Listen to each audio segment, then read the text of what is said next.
Accessibility is all about making sure that students can really show what they can do, what they've learned, without there being any sort of unintended barrier to enabling them to do that. So that really, for our assessments and qualifications, falls into three key areas, I think.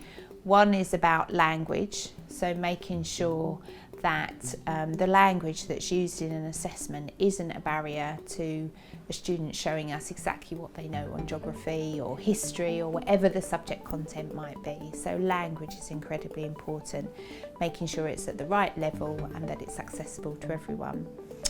I think secondly, it's about context. So if we think about things like GCSE and A-level maths, making sure that the context that we use in the questions or in a problem-solving question isn't a barrier. So it's a context in which all students would have some sort of familiarity, that it wouldn't be something that assumes a certain type of background or a certain type of set of experiences.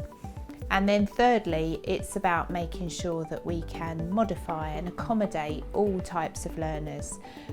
So for example, we will regularly produce assessments in a Braille format, but are we also making sure that we think about all the other types of needs that a student might have, so that our assessments are truly accessible to every single student and they can really show us what they can do and we can make a fair assessment.